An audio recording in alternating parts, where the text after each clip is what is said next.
My name is Peter Davies. I'm the Commissioner for Sustainable Futures, and it's a great pleasure to be able to welcome you all here today.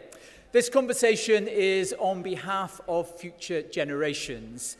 It's an opportunity for us to look beyond the short-term pressures of everyday life and the short-term pressures of decision-making within governments, to look at what we want for our children and our grandchildren.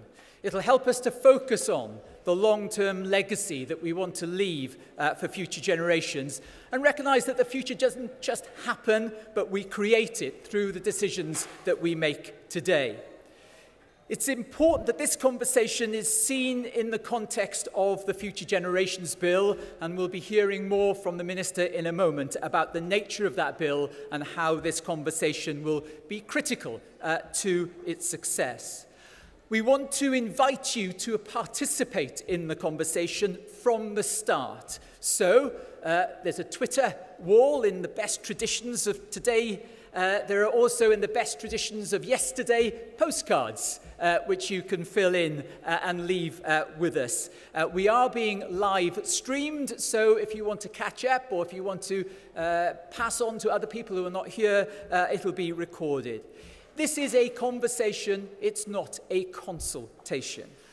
Final words from me, which are around next steps. We now need your support from today to carry this conversation forward through your organisations, through your communities, through your networks, to engage the people of Wales. We want to engage the people of Wales about the Wales we want. What are these long-term goals? You heard the Minister give an indication of what he thinks as a starter for 10. The long-term goals should be. Are they the long-term goals that we want for Wales? What are the challenges and opportunities that will face us?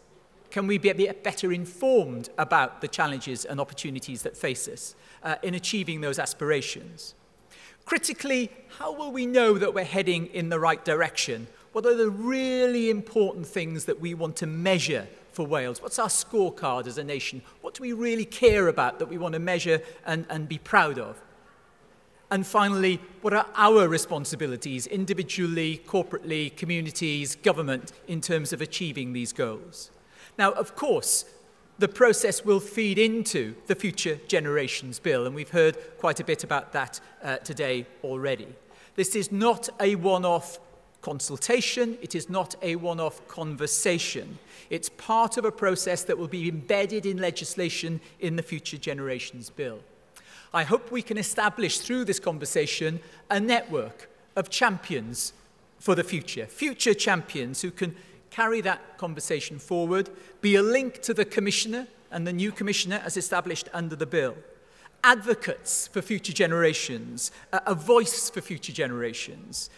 If you go onto the Wales You Want website following today, you'll find a toolkit which will help you in starting that conversation as a future champion, guidance and information to help inform that conversation. And indeed, many of you will be joining the Minister, Jonathon, and possibly even Michael later in terms of a round table to discuss the role of those future champions.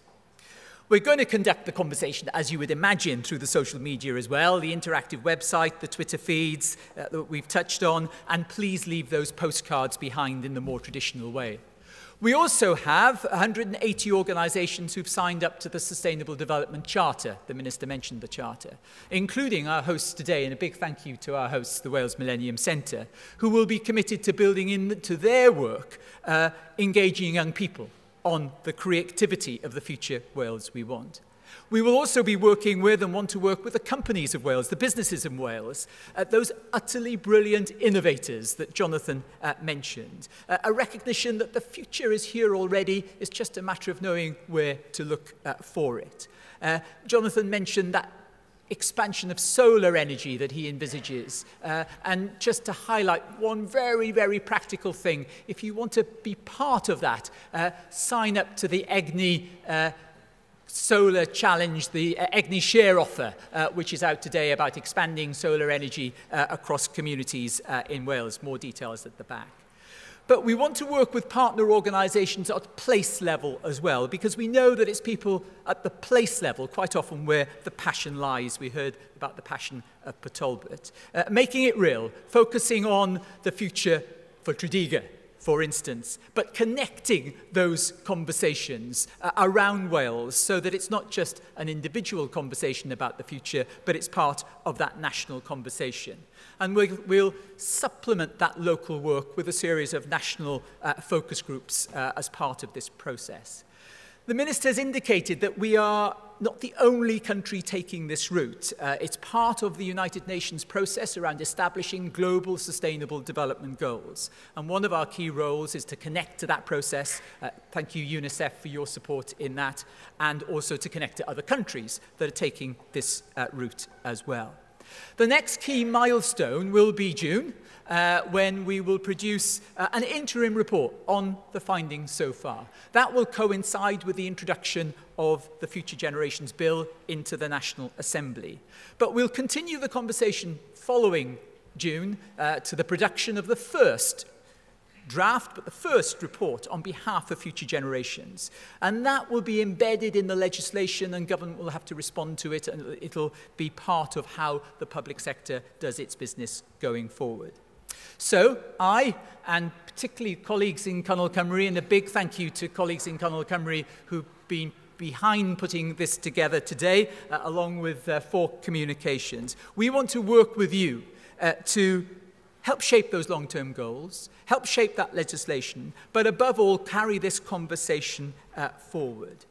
We've been hugely appreciative of the input and the workshops and the poems that we've generated through the young people. And as the Minister said, the young people will be at the heart of this conversation. So before I pass back to Cerys, and a big thank you to Cerys, and actually it just does show the difference in generations. I've got pieces of paper here. Cerys has got a Kindle that she's reading off.